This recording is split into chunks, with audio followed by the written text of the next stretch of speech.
but these are the ones that I recommend, along with the lower grades, and a $15 increase on coins in a down market is not bad. It's spectacular. Yeah.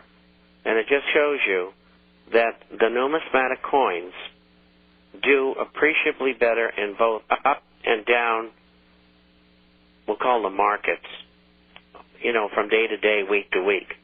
And the reason why is there's a limited supply of them. And I'm not in the coin business. That's just the way I feel about it. And I talked about it that way for years. And that's just my personal opinion. It's been right.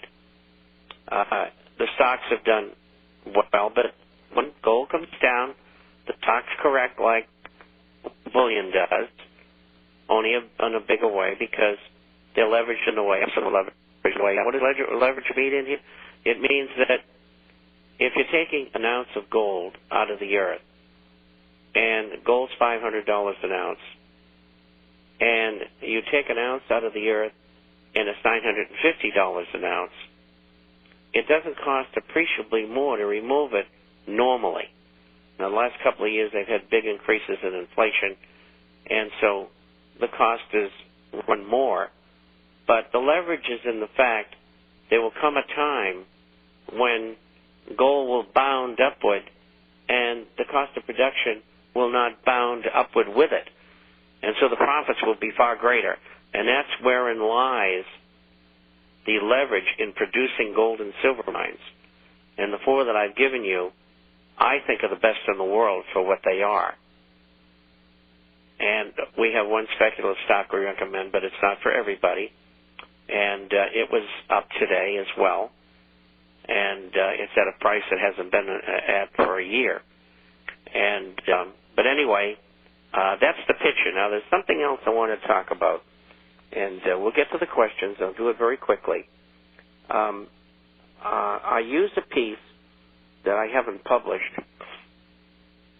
on the mainline radio programs on ABC, CBS, Fox, and NBC, and it's about the grand theft, as I call it, auto, and how Stevie the Rat bankrupted General Motors.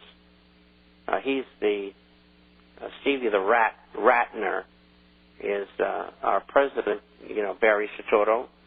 He's his automobile czar, or car czar, as they call him.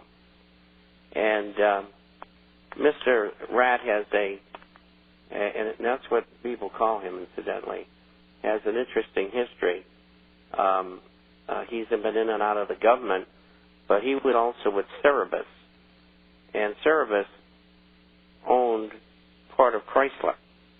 And so he should have never been appointed with Cerebus, which is actually it's a large private equity company. And Cerebus are the two dogs at the gates of hell that guard hell, in case you were interested. And this is a big conglomeration of American Zionist money, and that's a fact that they invest in the markets with. And so anyway, he is the one who has planned and executed the General Motors forced bankruptcy, actually, and there's 60,000 people going to lose their jobs, incidentally. And the GM workers are losing their retirement and health benefits and their life savings.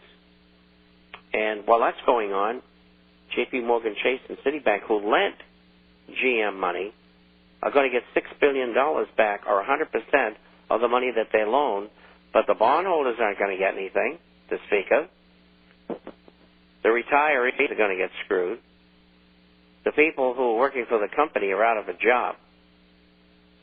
And legally, what the United States government is doing is illegal with GM. They're seizing the money of the pension funds, and it's my suspicion the management was looting that, but I can't prove that yet. And in 1974, after a series of scandalous takedowns of pension plans, an act was passed called the Employment Retirement Income Security Act, called ERISA. And it says you cannot seize workers' pension funds any more than you can seize their private bank accounts. The government is not going to get away with this. And between H.R. 1207 and this, I've been driving Washington crazy. And I think I was responsible, in part at least, in the Federal Reserve hiring that woman, whose name I forget, to be their lobbyist to make sure that bill doesn't get passed.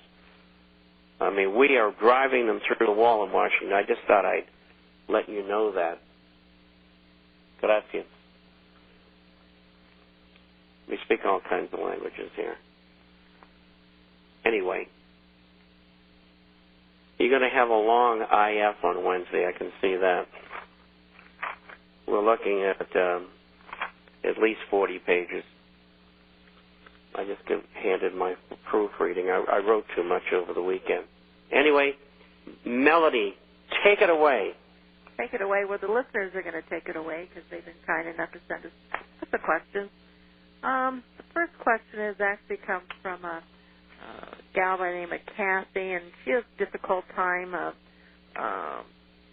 explaining to her sister. Her sister blames Bush for everything. She gets her news from the likes of Jon Stewart, Keith Olbermann, Bill Maher. How does she explain that it was not all that just administration without getting into an argument? How does she what? How do people try to explain this without getting, the family into an argument? Well, it's very hard to explain anything to your family or your friends because they know you too well. And in the minute you try to tell them something, a jealous streak runs right up their back. Well, how does Susie know about that? Or how does John know about that? And who is he to tell me what's going on? I watch the same news he does, and so on and so forth. And so you have a barrier there. So what do? You call in somebody named Melody, who lives in your neighborhood, who you know, who knows what you know about what's going on, and she tells your family, and she tells your friends what's going on, and it's more acceptable. It's just like if your son and daughter comes to you and says, Mom, there's a conspiracy behind the government of the United States and other major governments. And you look at your daughter or your son and say, well, how would you know such a thing? Oh, I studied and blah, blah, blah, blah. Well, no matter what it is, I don't believe it. Why? Because it's coming from one of the kids. And the kids should know more than you do. It's the same concept. It's a defensive mechanism. How could they know those things? And so if you can get a third party, or better yet, if you're a subscriber to the International Forecaster, transfer the publication on your computer over to your mom or your sister, your friend, or whoever it is, and let them read it. And if they're too lazy to read it, they're unsavable. It's as simple as that. They'll be savable someday, when they don't have any food, job, no house, no cars, and they're living under a bridge, and you're still in your house. And they're saying, let me in. I want you to feed me, and so on and so forth. No, Lisa. We can't do that. Because we told you all about this. You wouldn't listen. And so you go on your own. You might have a big heart and say, no, okay, come on, and I'm going to feed you. It's all up to how you feel about it. But the point is this. More than 50% of Americans will not accept this until they're financially on their butts. It's as simple as that. You're going to find divisive ways when they talk about things to tell them, no, I don't think so. Have you ever considered this or that? And so on and so forth. It's a hard job. I convert 1 out of 100. I've been doing it for 50 years. So don't get discouraged. What am I doing at 73 years old doing 35 radio programs a week to stop these bad people? And I have stronger words for that than that for them, but I'll leave it for another time. because I believe in what I know.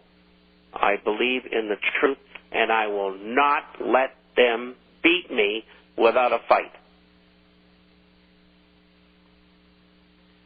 The euro has dropped 4.5 cents in the past 2 days. This movement is extreme. How low do you see it going before this correction is finished?